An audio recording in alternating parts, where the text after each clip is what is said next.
Are you currently feeling weighed down by responsibility? Do you feel like you're always taking care of everyone else while at the same time you are neglecting your own needs? If that's the case, then the parent archetype might be running the show. If you're a spiritual entrepreneur that feels like you're stuck in caretaker mode, then this video is meant to help you get unstuck and find balance. Stick around to find out how.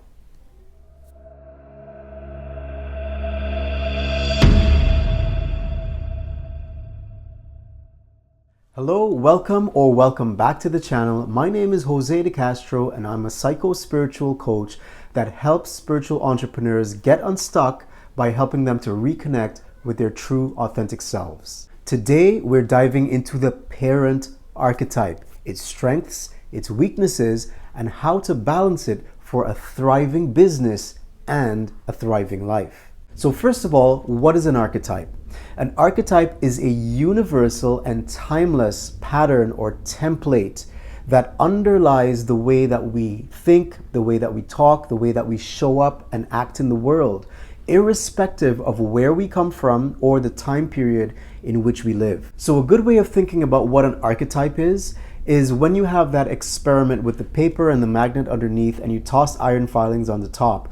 So with that experiment, when you throw the iron filings on the top, the iron filings tend to take on a certain shape, and it takes on the shape of the magnetic field of the magnet that is hidden under the paper. So you can think of the magnet as the archetype. You can think of the iron filings as the events in your life. And so there is something that is unseen that is influencing the way that we act, we think, and we behave. And that is what we refer to as an archetype. So this video is the first one in a 4-part series that I'm going to do upon the 4 major archetypes of the persona. And those 4 major archetypes are that of the parent, the lover, the warrior, and the mystic. So like I said, today's video is on the parent archetype. The parent archetype is tied to the idea of nurturing and caretaking, but if it's left unbalanced, it can lead to burnout. Something else I want to do in this series is I want to tie each of these 4 archetypes to the 4 elements: earth, air, water, and fire. So when you think of those 4 elements, those are the 4 elements that in esoteric knowledge make up the totality of all phenomena. And they also are representative of the totality or the different parts that make up the totality of the self.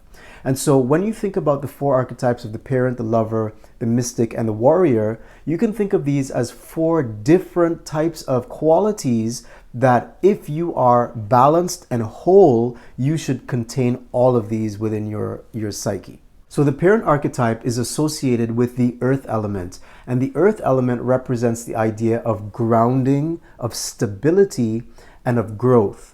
And so just like the earth, the parent archetype creates a foundation upon which others can thrive. So what the positive embodiment of the parent archetype looks like is a very mature person that is caring and compassionate, very nurturing and responsible, somebody that smooths over conflicts, and somebody that can be relied upon. So as a spiritual entrepreneur, you can see how the embodiment of the parent archetype is very positive for you to help and support not only your employees but your clients, helping them to feel nurtured, cared for, and that you're just basically somebody that's very reliable, somebody that's mature, somebody that can be counted upon.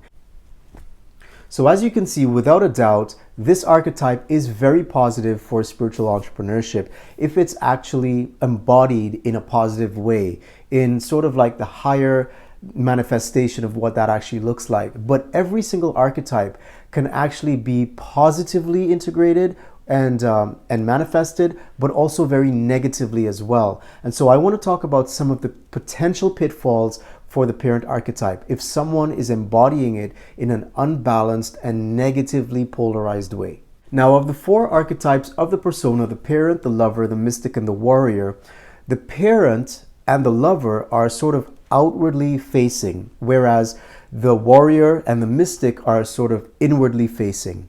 And because of the fact that the parent is outwardly facing, it means that it looks to the other.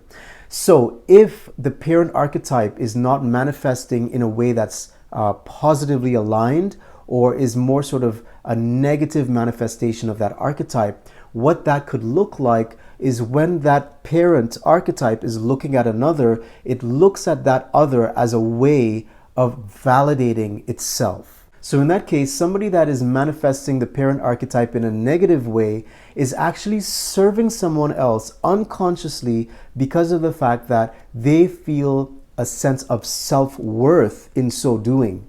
In other words, they are unable to generate their own sense of self-worth internally, and therefore they feel their sense of self-worth and validation from what they are able to do for other people by serving them. So this type of person may actually be using the idea of caring as a unconsciously manipulative pattern or tactic in order to get other people to depend upon them. So an unhealthy manifestation of this archetype is someone that is overly protective and does not allow someone else to make their own mistakes, and therefore doesn't allow them to actually learn on their own, therefore becoming independent.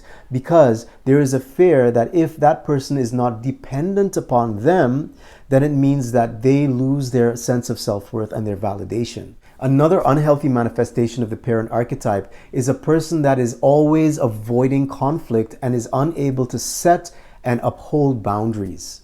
So what that ends up looking like is that person always ends up putting themselves last, taking on way too much work, and then feeling resentful and angry at the fact that they have to do that, but not ever being able to speak up because they don't want to lose the external validation that comes from the approval that they think that they're getting from the other person. Now, here's a little bit of a personal confession. There was a time in my life where I did not feel like I had an intrinsic sense of self-worth. And so what that looked like for me was that I was very avoidant of conflict, and I had a really hard time drawing personal boundaries because I didn't want to piss anybody off. I didn't want to alienate anybody. I wanted to gain a sense of worth. I wanted to gain a sense of validation. And so I thought that if I were to always make other people pleased with me at all times, then I would have that validation. What ended up happening as a result of that behavior, however, was that I was a doormat and I did not feel any better about myself in the long run. What eventually shifted for me, however, and what has to fundamentally shift for anyone who is stuck in this unhealthy manifestation of the parent archetype, is that one needs to come to realize that you are worthy not because another person validates you or you please other people.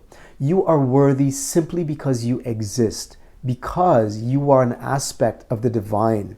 And in me coming to understand that about myself, I can now draw those healthy boundaries. I can now say no to other people if I have to. And this is the shift that every one of you needs to make if you feel like you're stuck in the lower, more unhealthy manifestation of the parent archetype. Now, I also want to talk about the fact that if one is overly identified with one of the four archetypes, what ends up happening in practice is that that person ends up becoming triggered by people that embody the other three archetypes. So if you're way too heavily influenced or identified with the parent archetype, it means that you're going to be triggered by people that embody certain traits of the lover, of the warrior, and of the mystic. So what that might look like is that someone that is an embodiment of the lover archetype may trigger the person with the over-identification with the parent because they may think of them as being too reckless. Or they may be triggered by someone who is an embodiment of the warrior archetype that may act in ways that are calculated or selfish. Or that person may be triggered by aspects of somebody who is an embodiment of the mystic archetype that they consider to be maybe too impractical, for instance. So the idea here is that we all carry what's called the shadow within our psyche. So when we're growing up and we form a social mask, we take on attributes from our external world that we think will get us the validation and acceptance of other people, and we end up pushing away, denying, and repressing traits that we contain that are outside of that narrow sort of sliver of what we want to put front and center in our social mask. So what happens in that case is that because of the fact that we're trying to deny and repress these traits, we are basically missing out on all of the good aspects of the other three archetypes that we need to actually embody in order to become successful in business and life in general. So what is the remedy for this? The remedy for this is shadow work. So shadow work, in a nutshell, is the process of becoming aware of those aspects of ourselves that we have been denying, repressing, and pushing away, so that once we are aware of those things that we've been keeping at bay, we can now integrate them back into our personality constructs in a healthy manner, so that we are operating from a sense of wholeness and operating with a fuller toolkit, as it were. So right now, if you're struggling in business because you're overly identified with the parent archetype, there may be aspects of the other three archetypes that you need to be able to integrate in order to become unstuck and therefore successful. And so shadow work is so key and so necessary for you to actually be able to achieve that integration.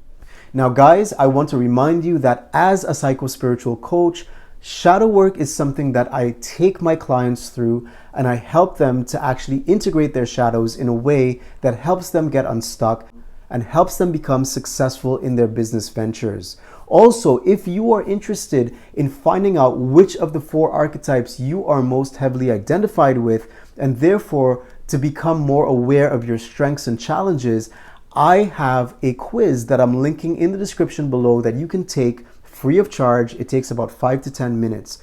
Also, if you're interested in booking a free 15-minute discovery call with me to find out how I can help you get unstuck in your business, I'm going to leave that in the link below as well.